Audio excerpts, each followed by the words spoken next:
We are now coming into peak marathon training as we're coming to spring marathons. The long run is the cornerstone of marathon training, but so many of us get it wrong. How do we get it wrong? Well, we run too fast. So in this video, I'm going to talk about how I run slowly during my long runs, and I'll share with you, working with some top running specialists in the world, of how we've used the technique to run slowly to ensure that we don't get too tired, exhausted after our long runs, or time to recover, that we can't do any more running the rest of the week. Yes, that does happen.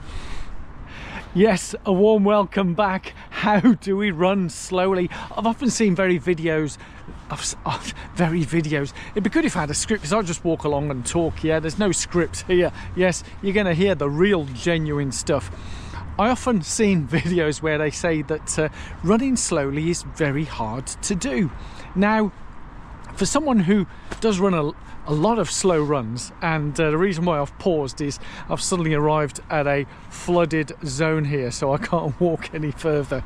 But anyway, we can record it here because I've planned on filming this outside. Yes, so we need to have, it's the plans in sand, the goal is in concrete, and the goal is to teach you how to run slowly, because there's two ways of running slowly. We can slow our cadence down, which is the speed at which we do the running, or we can shorten our strides, and it's sometimes maybe a combination of the two, because the two do go together.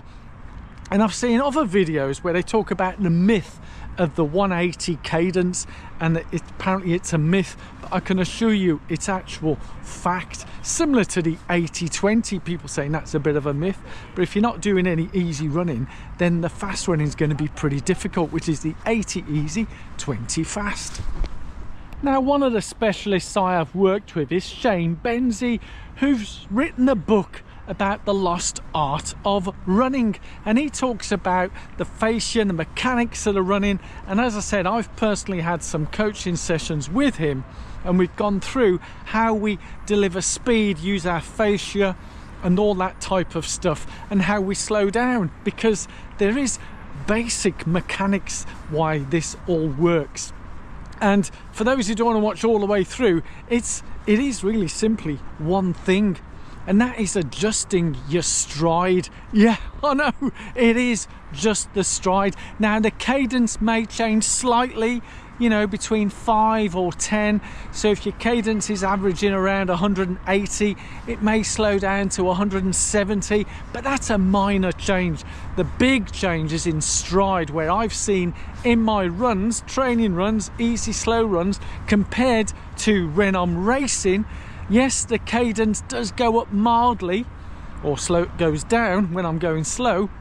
It's the stride length that makes the massive difference. Yeah, that is it. We shorten our stride. Let's talk about it a bit more.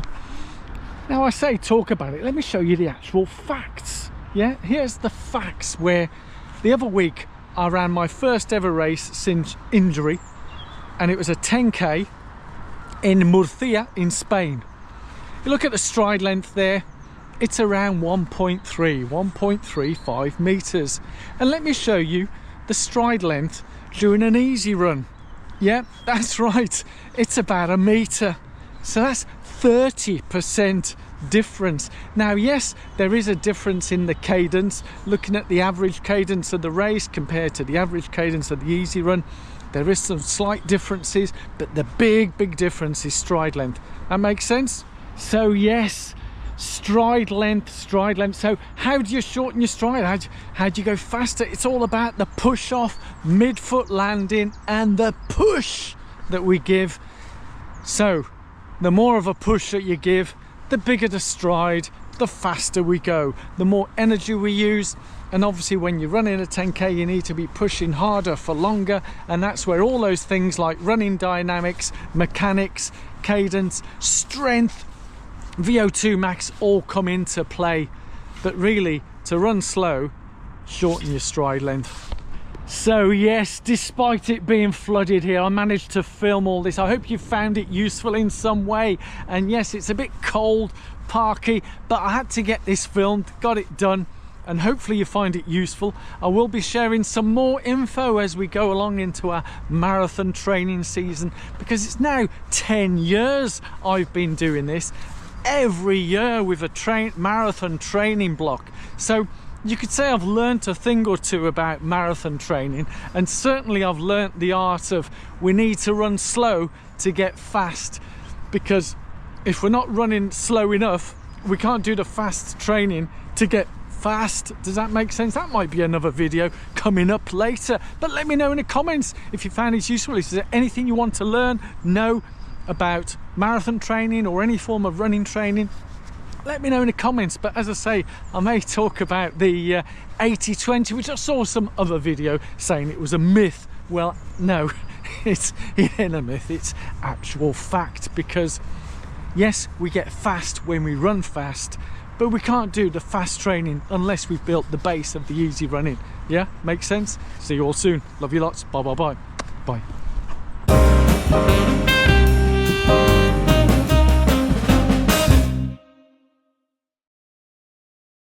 Yes, you do like the addendums, don't you?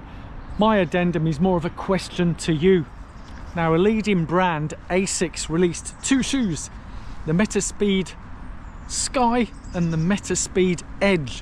One to do with, they call people a stride runner, and the other one they call them a cadence runner. Now, I don't really get it myself, but do any of you get it? Why do they do two separate shoes? Are people predominantly cadence runners, where you pick up your cadence to go fast?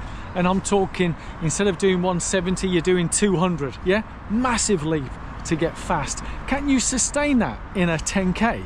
Yeah, can you? And then when it comes to the shoe where it's all about stride, I get that, where you need to push off more to go faster.